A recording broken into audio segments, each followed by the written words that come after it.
The UK has announced that this Wednesday that it will declare Russia's Wagner mercenary group a banned terrorist organisation, saying it remains a threat to global security even after the death of its leader Yevgeny Prigozhin. The government said an order will be introduced in Parliament to proscribe the group under the Terrorism Act. The designation, once approved by lawmakers, will bar membership in or support for Wagner, which has played a major fighting role during Russia's invasion of Ukraine. It also operated in Syria and is present in several African nations. The move, expected to take effect within days, puts Wagner in the same category as the Islamic State group, the Palestinian militants Hamas and Northern Irish paramilitaries. But Russia, of course, has a different take on things. Let's hear now from Dmitry Peskov, Kremlin spokesman, speaking audio only, of course, because Peskov has rarely been seen either live or on recorded video since Russia invaded Ukraine in February last year. There is nothing to comment on. We can only add that in law, such a group does not exist. So Peskov, as is we're used to these days, a still photograph and his voice on audio. Let's get a broader perspective on the situation, though. We're joined by, for comment, Craig Copetas, contributing editor of Courts and the Daily Beast. Craig, great to see you. Give us your sense, your take on this one. Don't believe the conventional wisdom. Look, Prigozhin and Wagner, from day one, operated as a subsidiary of the Kremlin, right? That's what they were. They got rid of the CEO. We knew the CEO, Prigozhin, was gone the moment he got a little bit too big for his britches. The second thing you have to remember here is that the conventional wisdom says, well, these guys are mercenaries. Yes, they've done torture, rape, pillage, and all of that, but they are a business, and they're a very profitable business. And Putin has always, and the Kremlin has always made money off of them. Particularly in Africa, where they operate, Syria as well, CIR, Sudan, Libya, Mali. Those deals are going to continue, just under new management. Where's the money going to go? Well, it's going to Dubai and the United Arab Emirates, where the Russian banks have set up shop. The sanctions against Russia have absolutely no impact. And what you have now are the Brits saying, well, we're going to have the extraterritorial application of UK law. Putin's laughing at this. So that's the reality. So in terms of what happens, could Russia just get around this by, sort of changing the name? Wagner mercenaries have been cast as terrorists. If they're called, Dubrovnik mercenaries or whatever, or they give them a different name or, a different corporations change names all the time. They get around it that way. It doesn't really matter. The most important thing here to understand is the corporate arm of Wagner operates in corrupt countries. And run by corrupt dictators who like to take some vigorish, a little percentage of their country's wealth and sock it away somewhere like Switzerland, Arab Emirates, wherever. You take, for example, the Damisa mine in the Central African Republic, which the Russians pretty much control. That's pumping out over $1 billion a year annually. And that money, a lot of that money, is going to the Russians. Why? Because an American company or a UK company cannot go down there and do all the bribery, or they're going to get sent to jail back in their home country because they're breaking local laws. The Russians can operate with impunity because, after all, we might not like this, but Russia is a sovereign nation.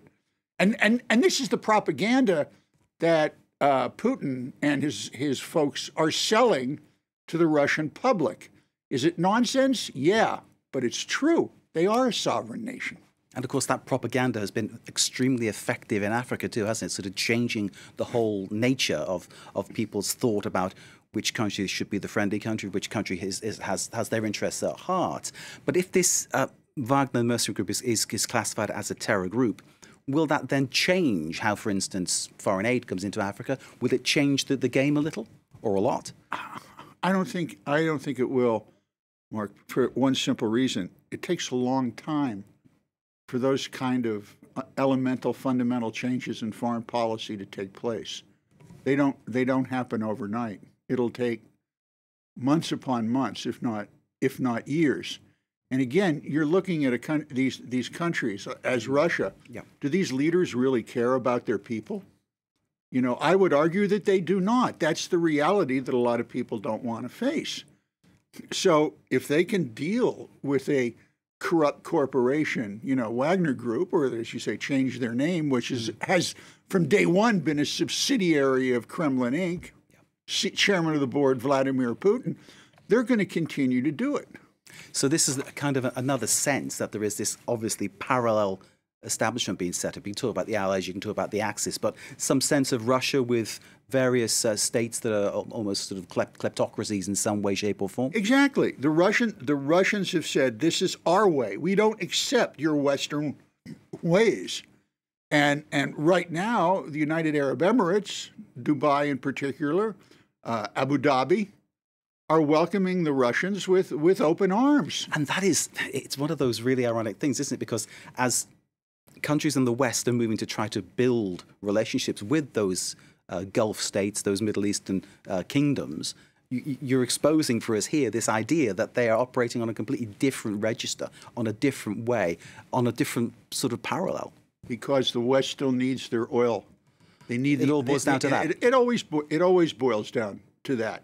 You know, why the Saudis, why any Middle Eastern oil or gas producing country has not sided with the West and the Ukrainians on this full tilt boogie remains a great mystery to me. It's always about, you know, look, it's glib, but things are glib because they're true. It's about money, power, and greed. And as long as Russia is willing to allow people to make a buck off of their malfeasances and invasions, people are going to take advantage of it. And they can move money. There's this myth that these sanctions have hurt Russia. Sanctions only hurt Russia if the public feels the hurt. You know, they've been inured to this hurt. Putin, he's calmed these people down. They have no release valve like it would here in France or the United States if this happened. So that Western idea does not work there. And I would argue that it doesn't work in places like Syria, Central African Republic, Sudan, Libya, and Mali. You know, the French aren't very welcome down there anymore. Which is all part of the Russian propaganda. Exactly. Obviously. And it's a shame. But it's a two-way street. You know, these African dictatorships have existed for years and years and years. And very few people have done anything to defenestrate them because the money is just way too big. So in terms of the declaration from the UK that Wagner's a terror group, do you see it having any effect of any note anywhere at all? For instance, in Ukraine, Wagner's now theoretically out of Ukraine, but do you see it having any effect there? Well, of course, you know, it's nice. You can put it in the newspaper. We can talk about it. But, you know, anyone who's been who hasn't been living under the proverbial rock for the past 3 years knows that Wagner has been a terrorist organization. You know, but do we really need the UK government or the Americans to come and put their imprimatur on it and say, no, you're now a terrorist group and we're going to prosecute you in our courts? On that point, will the US follow suit, do you think? Will that happen? I don't know. Yeah. I mean, they have tried to label Wagner, you know, a terrorist group. I know that.